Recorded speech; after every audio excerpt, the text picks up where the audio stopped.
to Raw's Daily Drive, the vlog where I talk about random topics and meander my way through it. Today we're going to cover dreams, because I had a couple last night. They were rather interesting and kind of odd.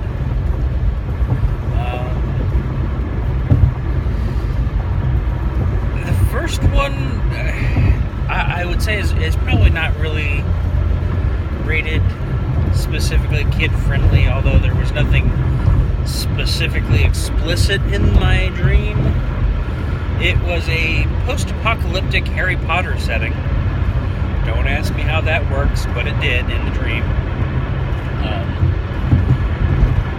And the main character in this dream was confronted by a group of witches and wizards, and they were obviously, threatening this main character.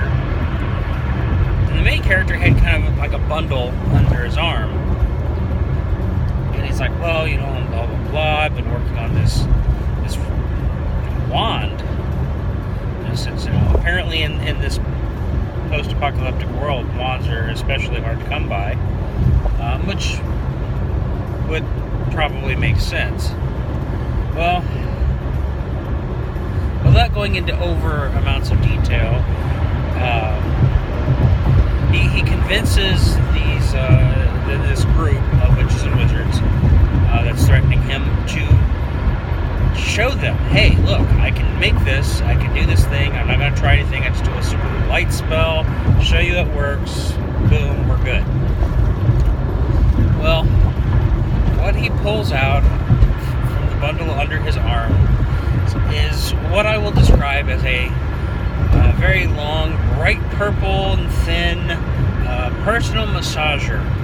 Yes, we're going to call it personal massager. And he waved it around like a wand. Now,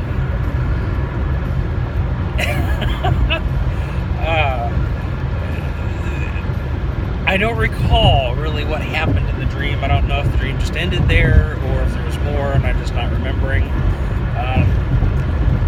I find this absolutely hilarious. I think this would make like a perfect little short sketch.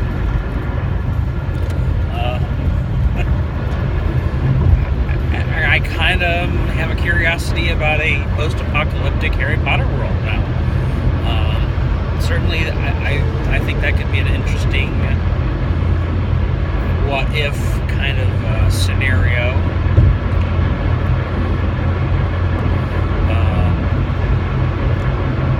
The second dream I had was considerably more based in the real world. I'm not going to say realistic, simply because of the contents of the dream. And in the dream, I found myself working at High Five Studios. Now, for those of you who aren't familiar with High Five Studios, look up like Battle Universe, look up Team Edge, and Get Good Gaming or Wrecked. And High Five Studios is basically the group that basically produces a bunch of different YouTube channels covering various different content. In the dream, I was sitting at a table with Matthias, who is the lead of that group, I think. He's like the CEO, essentially. And a bunch of the other people who work there. And it was all just very normal discussion of, hey, we have this idea for content. What do you think about this idea? What about you? Have you come up with anything recently?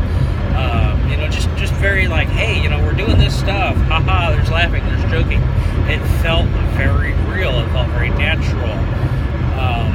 The fact that I'm almost positive they're based somewhere out in California. And most of them seem like they're in their 20s or 30s.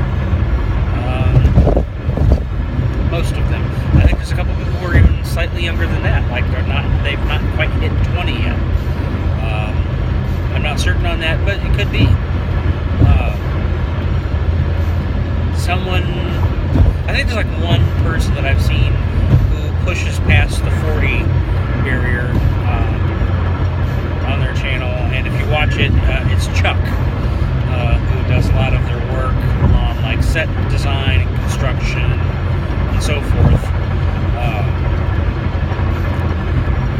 fun bunch of videos. Battle Universe usually involves stuff with Nerf weapons, Nerf blasters, whatever you want to call them. Apparently YouTube is quite strict, and they've actually had to start policing themselves. They can't say guns, they can't say kill, or else they risk demonetization. I'm not in it for monetization, to be honest with you.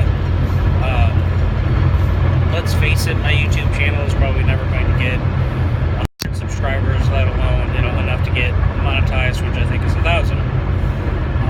If it does, hey, cool, and I'll go back and I'll release a video sometime later going, oh well, I was wrong.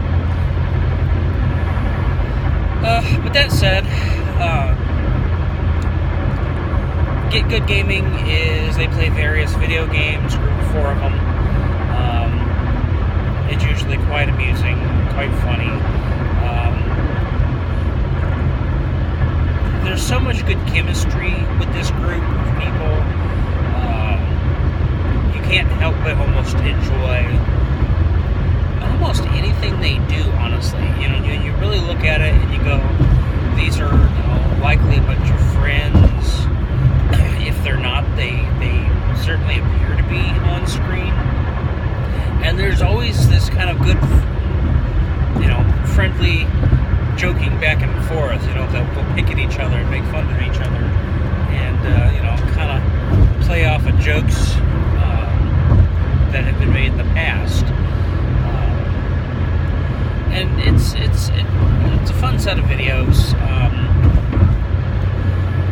There's Fail Time, there's Dope or Nope, Wrecked, which is all about destroying stuff. Go figure. Some of it, maybe not all of it is as enjoyable as the next video. You can't make a winner completely every time, but overall, I would say most of their content is enjoyable if you're into that sort of thing. So, yeah, that was a very interesting dream. Very realistic.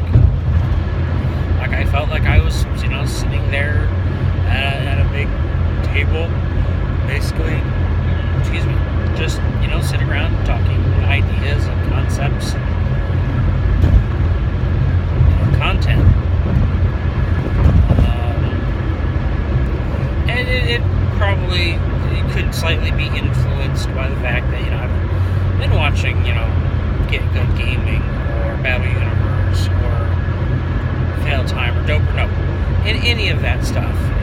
Enough that, you get a good sense of who they portray themselves as on their YouTube channel.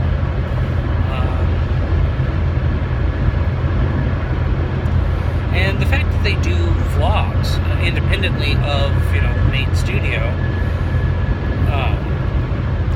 I think it does come across a little bit as kind of who they are. And maybe, I think that anybody trying to create YouTube content, you're going to monitor yourself, you're going to police yourself a little bit. I don't think there's probably anyone out there, I could be wrong, that is 100% themselves when they're on camera, when they're talking, when they're trying to create content for other people to enjoy. And that's not to say that you're being phony or fake. You're simply directing yourself with what will line up with what you're trying to do. With anything like any kind of project, I think that, if you start saying, hey, I'm going to create a YouTube video about a topic, you have to focus yourself. You can't just completely go off and just do whatever, because chances are good you're going to lose topic. Obviously, I said, this particular video is going to be about dreams, and, I've talked about the 2 dreams that I've had. Now I'm talking about, being yourself on YouTube, or not. And perhaps that's not quite the same interpretation of dreams that I was starting out with, but dreams can also be, what you aspire to do. If you have a dream of being a professional writer, so on and so forth. And you just never know. So you have to go. And I don't think you can be completely 100% yourself on video. Not when you're working with a project. And I'm not going to say making a YouTube channel is my dream at all. But I do kind of feel that it's a bit of a goal at this point. I want to get out there. I want to do something and create stuff. I've been writing for many years. Never having taken so much as a creative writing class, I don't particularly feel I'm very well polished. Most of my problem comes with creating a full story. Like, I have ideas, I have concepts, and I can create a beginning and a middle very well, I think. It's hitting that end point that's really difficult sometimes. You have to say, hey, I've got this great idea for the start of a story. You get it started, you start typing or writing or what have you. You get it down on paper into data files, and suddenly your brain stalls. Your brain just stops with this idea and starts jumping over to a different idea. I don't think it's necessarily like ADD for writing. It's just it's an unfinished story. And based on some of the things I've seen, I think they say that some people only have one good story within them to write. I think, some people are just very prolific writers, and they can just out of their head, and boom, suddenly here's another novel from author. And it's awesome that they can do that.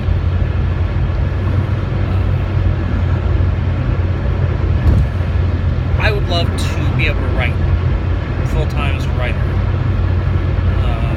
I would love to be able to draw from my own personal experiences and create something that people could enjoy from that. That would be a dream for me. To be able to be a writer, and I don't even necessarily want, fame or anything like that. Would I like to get paid for what I do? Yes, absolutely. I don't think anybody who has bills to pay wouldn't want to be paid for their work. But I don't want, to be a celebrity by any means. And perhaps there's a slight irony in creating YouTube videos and putting them out there for people to see and saying, hey, I don't want to be a celebrity. I don't want to be a celebrity. The concept of real celebrities who have the paparazzi stalking them is absolutely just abhorrent to me. I can't stand that idea. The thought that someone is constantly following you, trying to take pictures of you, seeing what you're doing. I think Weird Al's song TMZ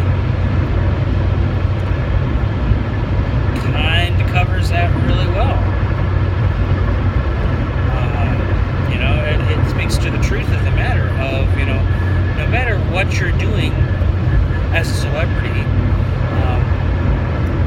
people are watching, constantly watching. And perhaps that's a new emerging thing that we face with the sheer volume of cameras and recording devices, just the sheer prevalence of it. Almost everybody who has any kind of phone these days, cell phone, has a camera built into it. At any point in time, someone could be recording something. We live in a world where there's constantly security issues, and more and more security cameras. You can't drive down the highway without seeing the little PTZ cameras, that can watch the highways. PTZ, by the way, stands for Pan Tilt Zoom, just in case you weren't aware. I only learned that at one of my jobs because they had a camera system there, and they had a PTZ that could watch and scan the parking lot. So, yay for random bits of knowledge, right? But yeah, I mean, you can't hardly go anywhere without seeing cameras. You walk into a Walmart, and not only is there a camera watching you as you walk in, which they've had for quite some time in a lot of places, but also now there's cameras right there and face level for the main doors, watching you as you walk in and out. And it's kind of the 50-50 on that as far as how I feel. I like to joke that I can see both sides of a situation. A lot of times, I'm not perfect. I can't always see both sides. I try to. And I think sometimes that probably frustrates people. But, excuse me. I can see it from both sides. Personally, I don't like the invasion of privacy. I don't like, someone shoving a camera essentially in my face. And people would say, if you choose to walk into a place with cameras, you've essentially consented. I don't necessarily agree with that, but it's a situation. It is what it is. I'm sure the people who have had need for those cameras, if something bad has happened, regardless of what it is, whether it is someone shoplifting, whether someone's credit cards got stolen by somebody, maybe somebody tried to kidnap their child, anything that is just, that's bad. I'm sure that those cameras come in very useful, and they can make a difference. And I'm glad that they can make a difference. I cannot appreciate something for myself and still appreciate it for others. It's just a simple fact of the matter of, again, back to being constantly watched. You are. In modern public society in most places. Even in smaller, more rural towns these days, security is a thing that people worry about. So you have to deal with it. You have to put up with it. I suppose you could just be a shut-in and order online. And for some people, that's what they need to do. And I'm not saying that shut-in is being in a negative connotation. Shut-in for me is just someone who does not like to go out. Maybe they have social anxiety. Maybe they don't like dealing with people. Maybe they have phobias like agoraphobia. And that's all very legitimate stuff. It's not anything to make fun of. It's, they're that, weird shut-in person. No, I don't agree with that. To be a shut-in is quite literal. It's somebody who doesn't like to go out, or doesn't want to go out, or can't go out. So please don't take any negative opinion of that from me. I myself, there's a lot of times I can fit that description. If I didn't have to go to work, if I didn't have to, go to the store, I might not. I don't always want to be out there dealing with the public as far as, face-to-face interactions. I've always been kind of a shy person. I'd like to think that I've come a long way in the years since I became an adult. I'm constantly trying to improve my own social anxiety, if you would, in dealing with people face to face. And I had a friend of mine at one point, he had been a very social person. He'd been in the military, friendly person, and for a while, he had been kind of that shut-in. He'd been staying inside, been playing a lot of video games, not going out very often. And he said it hit him really hard one day when he was at a gas station. And he was there pumping gas, and somebody randomly just said, "Hey, how's it going, man?" It wasn't anyone he knew, but his immediate reaction, rather than respond, which he said in the past it would have been, "Hey, how's it going?" Kind of return the greeting. He just looked down.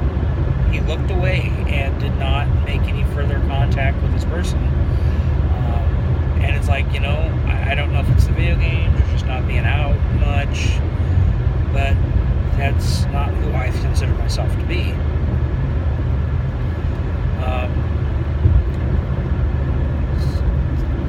I don't know. I'm not a psychologist or anything like that. I'm not someone who's trained to know, hey, this is how you deal with a situation, this is how you combat a problem.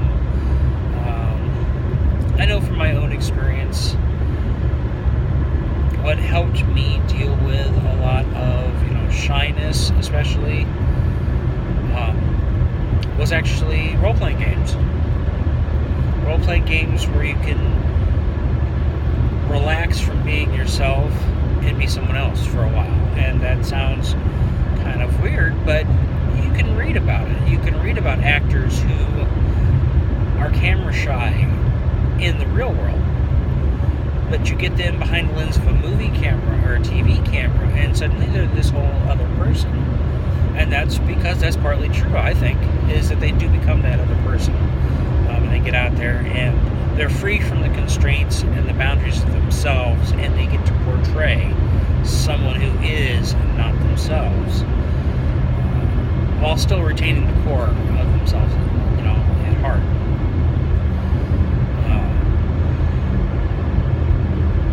Wow, I have really meandered topics on this. I apologize.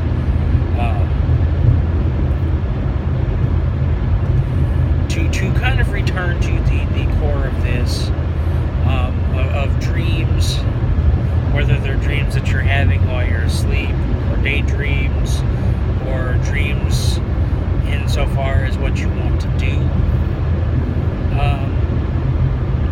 They're awesome. And that's simplicity, absolute simplicity, obviously, but dreams are awesome. They give us a chance to perhaps envision things, if you're talking about the subconscious kind, and giving us goals, if you're talking about the plans and whatnot that you might have, the desires that you have. I never dreamed I would get married again, but I am. I found someone who made me change my mind. Well, she didn't make me change my mind. I changed my mind because of her. And it's a really awesome story that at some point I will probably tell here on this vlog. But for now, I'm going to say, hey, if you're dreaming dreams, enjoy them. If you have dreams, pursue them. Pursue them, definitely. Don't let your dreams die. Hold on to your dreams. If they're unrealistic dreams, like, hey, I want to be a starship captain. I've had dreams. Do I think that Gene Roddenberry's vision of Star Trek will ever come to pass? Probably not.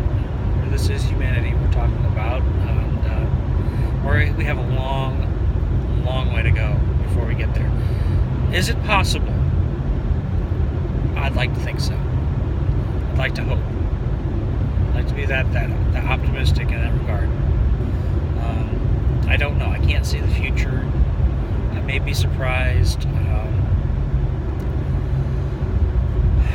I'd like to be surprised. So, that said, I think I'm going to leave it here and say, have good dreams, be safe, be happy, and take care. And I'll see you in the next video.